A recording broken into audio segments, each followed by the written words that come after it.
Puede suceder que nos complazca tener un físico atractivo, pero relacionar la autoestima con nuestro aspecto significa alimentar el terror a medida que pasan los años, mientras vemos avanzar las marcas de la edad inevitablemente sobre nosotros. Aún cuando nuestro aspecto físico fuera muy superior a nuestro comportamiento, apenas podría curar las heridas infligidas por la deshonestidad, la irresponsabilidad o la irracionalidad. El sí mismo incluye más que aquello de lo que somos conscientes y nos vemos influidos de una infinidad de formas por factores que operan subyacentemente a la conciencia explícita. Esta es una de las razones por la que nuestra libre voluntad no es ilimitada. De todos modos, nuestra libertad psicológica es una poderosa fuerza dentro de nuestra psique. Si las intenciones y objetivos conscientes no pesaran, todos seríamos existencial e intelectualmente impotentes. Por supuesto, nuestra libertad existe dentro de ciertos límites. También es cierto que podemos vernos arrastrados por fuerzas que no reconocemos ni comprendemos. Sin embargo, es en la posibilidad de la conciencia de sí mismo y el dominio de sí mismo donde reside la posibilidad del cambio y la evolución, además de una cuota razonable de control sobre nuestra existencia. El pilar central de la autoestima positiva es la intención de tomar conciencia y la voluntad de comprender. El alcance potencial de nuestra capacidad de tomar conciencia depende del grado de inteligencia, de la naturaleza de nuestra capacidad abstracta. Pero el principio de intención de tomar conciencia o la voluntad de comprender rige del mismo modo en todos los niveles de inteligencia.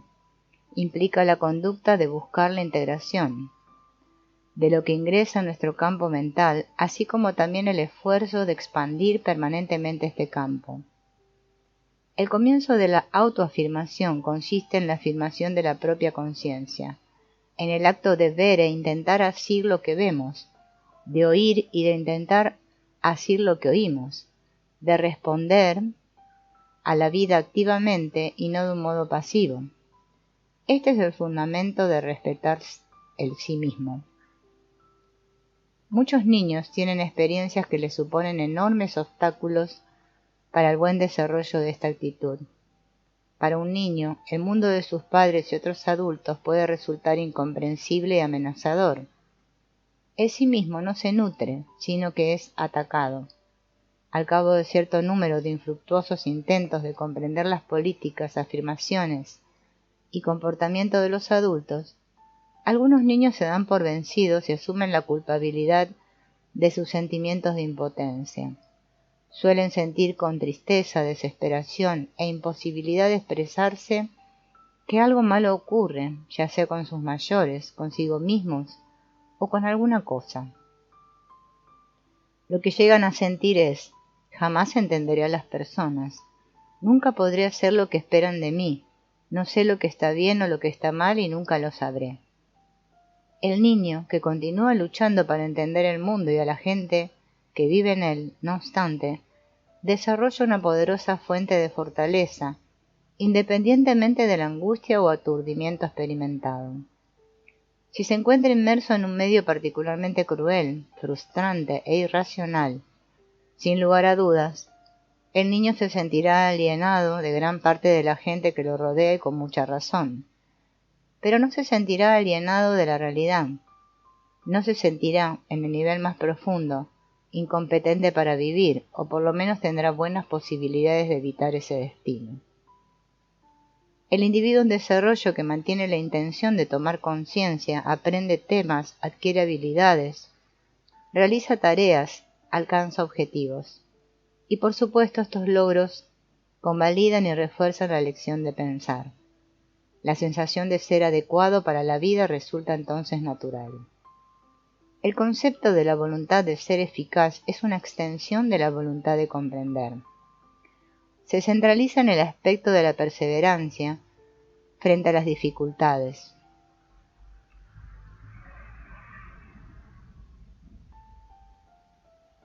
continuar buscando comprensión cuando ésta no se obtiene fácilmente, perseguir el perfeccionamiento de una habilidad o la solución de un problema frente a los fracasos, mantener firmes los propósitos cuando se presentan dificultades en el camino. La voluntad de ser eficaz consiste en negarse a identificar nuestro yo o sí mismo con sensaciones momentáneas de impotencia y fracaso.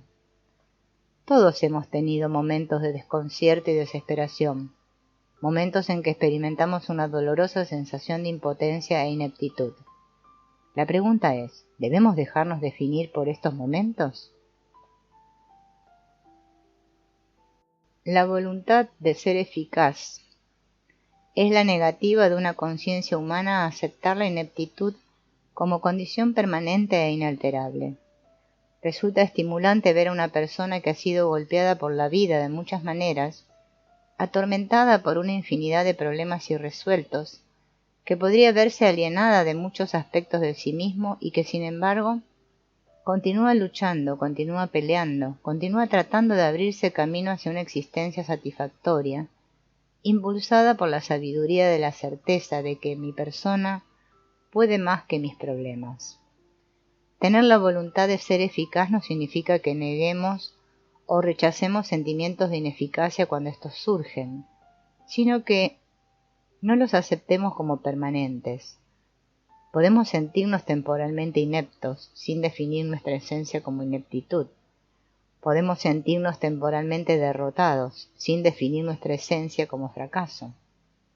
Podemos permitirnos sentirnos temporalmente desesperanzados, abrumados, pero conservar la certeza de que después de un descanso, recogeremos las piezas lo mejor que podamos y comenzaremos a avanzar nuevamente. La visión que tenemos de nuestra vida trasciende los sentimientos del momento. Nuestro concepto de sí mismo puede prevalecer sobre la adversidad presente. Esta es una de las formas de heroísmo posible para una conciencia volitiva. Ningún estudio ha sugerido nunca que la buena autoestima se correlacione con el coeficiente intelectual. Esto no es nada sorprendente. La autoestima es una función no inherente a nuestras dotes naturales, sino a nuestra manera de usar la conciencia.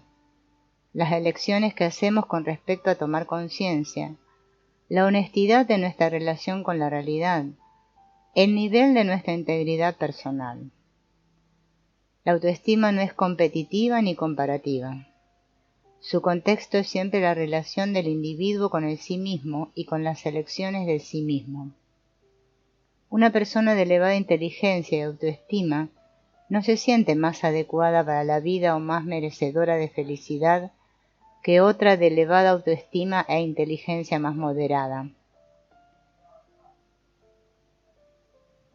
De la misma manera en que las dotes cerebrales distan mucho de representar el aspecto más significativo en lo que se refiere a la voluntad de comprender y la voluntad de ser eficaz, también están lejos de considerarse cruciales en lo relativo a otro de los pilares claves de la sana autoestima, la independencia.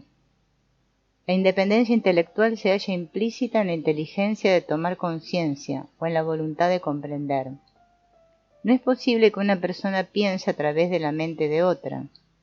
Podemos aprender unos de otros, pero el conocimiento implica comprensión, no la mera repetición o imitación.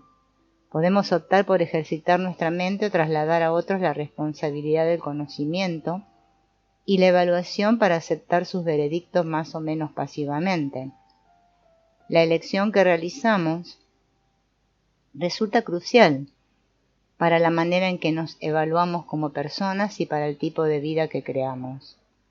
Que esporádicamente nos veamos influidos por otras personas, sin darnos cuenta, no modifica en gran medida el hecho de que existe una distinción entre la psicología de los que tratan de comprender las cosas por sí mismos, de pensar por sí mismos, de juzgar por sí mismos, y los que rara vez dan lugar a esta actitud.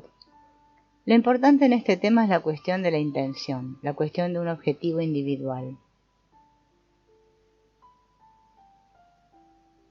Resulta útil hablar de pensar con independencia, porque la redundancia tiene valor en términos de énfasis.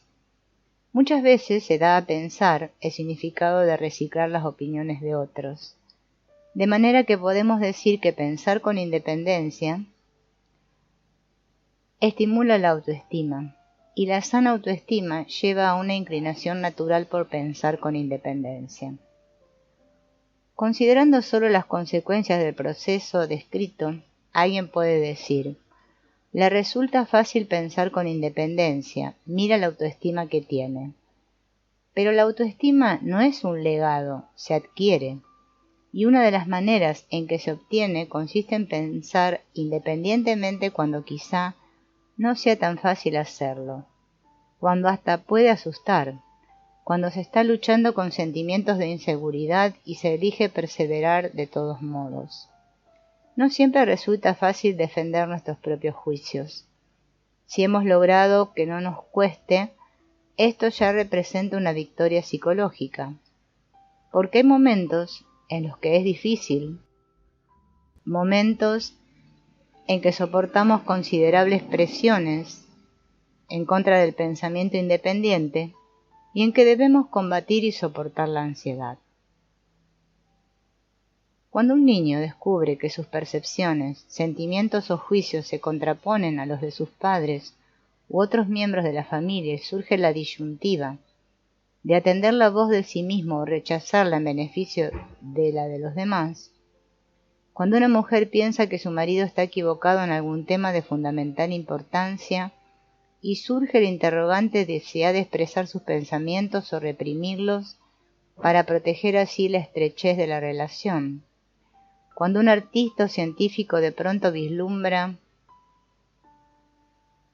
un camino que pueda alejarlo de las creencias y valores consensuales de sus colegas, de la orientación y opinión contemporáneas, y se presenta la encrucijada de seguir por ese camino solitario a donde sea que lo lleve o dar marcha atrás, el dilema y el desafío es siempre el mismo. Las señales interiores, ¿deben atenderse o negarse? La independencia en contraposición a la conformidad, la expresión de sí mismo en contraposición a la autocondena, la autoafirmación en contraposición a la resignación de sí mismo.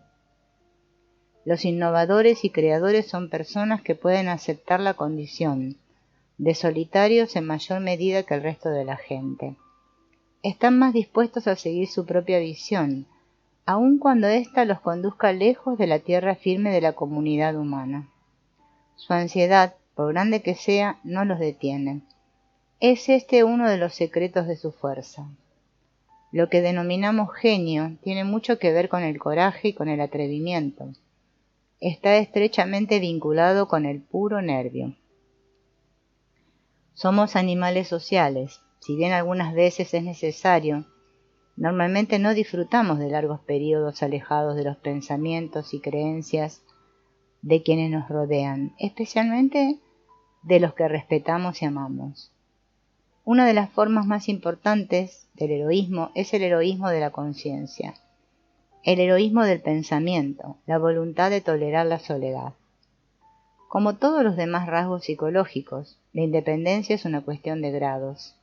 Si bien nadie es perfectamente independiente ni por completo dependiente durante todo el tiempo, cuanto mayor sea el nivel de independencia que tengamos y cuanto mayor y más dispuestos estemos a pensar por nuestra cuenta, mayor será el nivel de autoestima que alcancemos.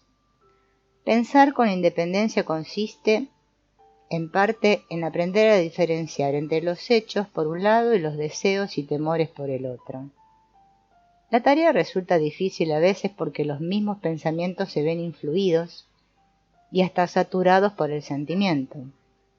No obstante, en muchas ocasiones nos damos cuenta de que el deseo de realizar determinada acción no quiere decir que debamos realizarla. Salir corriendo de la habitación en medio de una discusión cuando nos enfadamos, por ejemplo.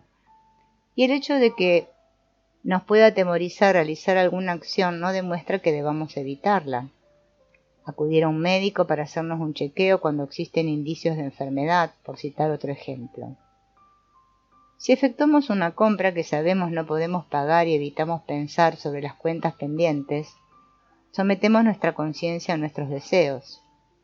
Si ignoramos las señales de peligro en un matrimonio y luego afirmamos estar desconcertados y desconsolados, cuando el matrimonio por fin sucumbe, pagamos las consecuencias de sacrificar la conciencia a favor del temor. En lo que respecta a la autoestima, la cuestión no reside en ejecutar impecablemente la tarea de distinguir entre hechos, deseos y temores, para elegir la conciencia y negarnos a cualquier forma de evitación.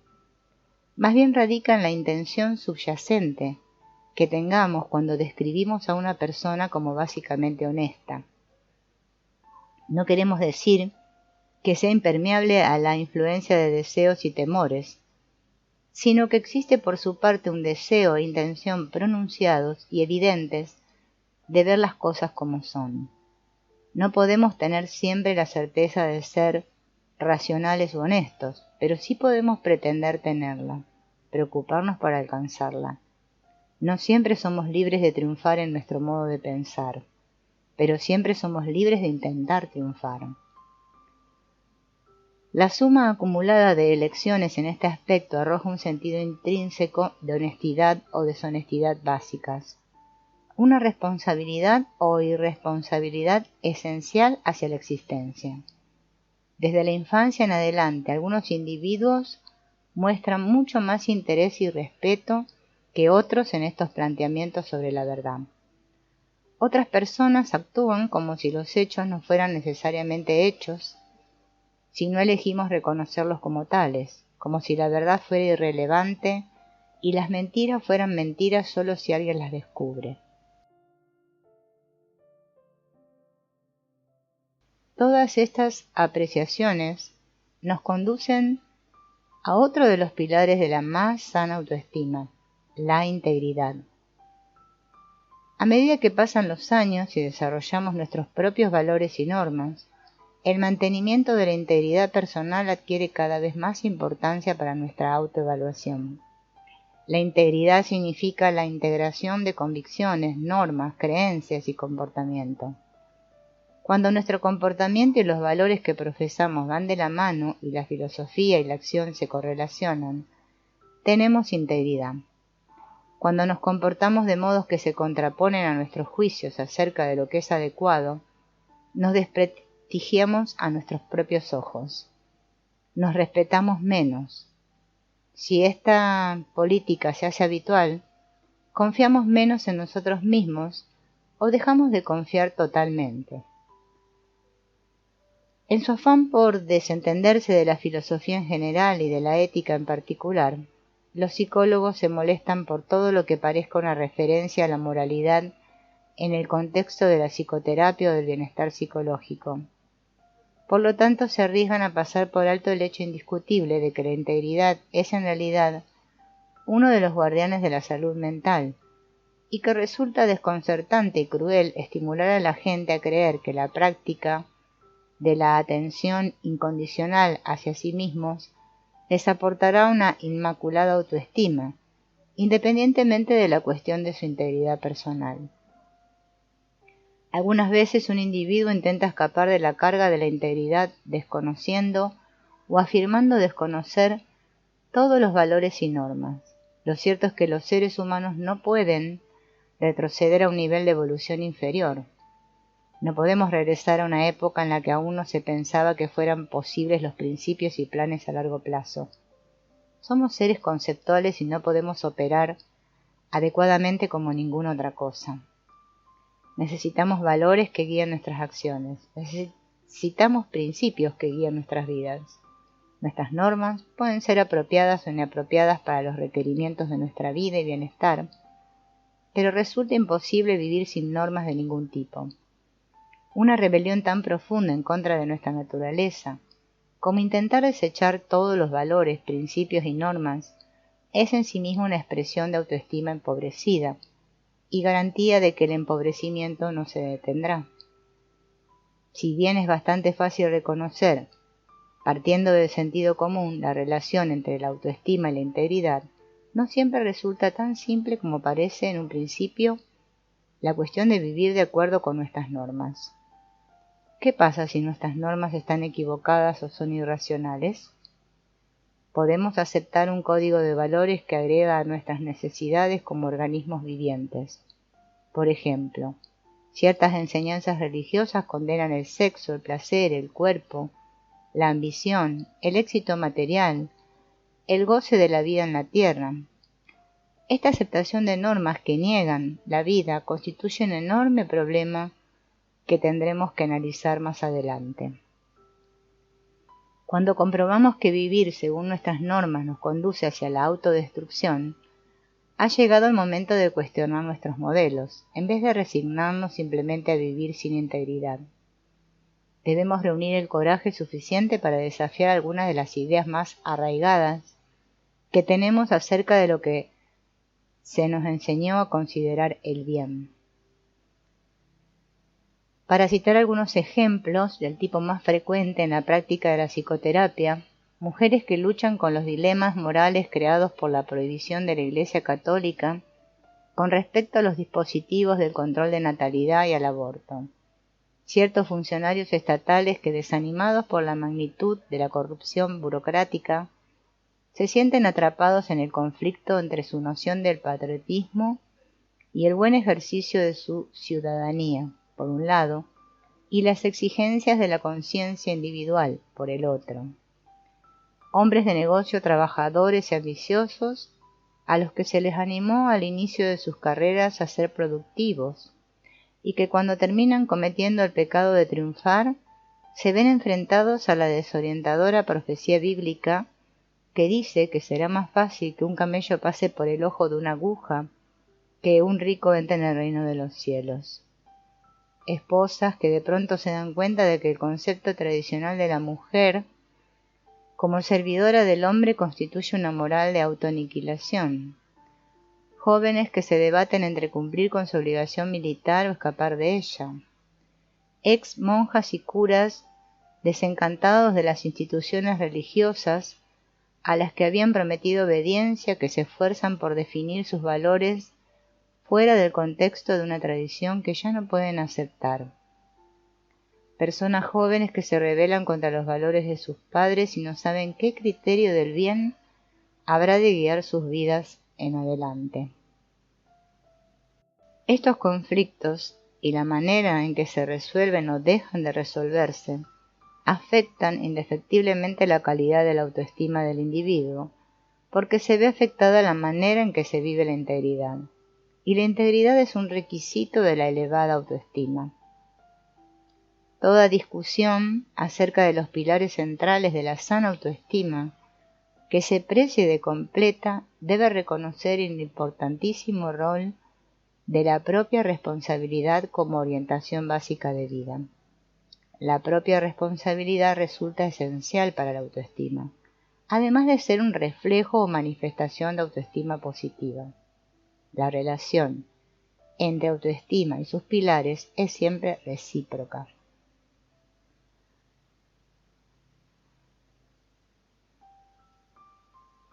Llegar a apreciar la propia responsabilidad puede resultar una experiencia estimulante y vigorizadora. Nos hace dueños de nuestras propias vidas. Por ejemplo, el paciente sometido a terapia aprende a preguntarse: ¿por qué y cómo me obligo a ser tan pasivo? ¿Qué me digo para mantenerme tan pasivo? En vez de lamentarse: ¿por qué soy tan pasivo?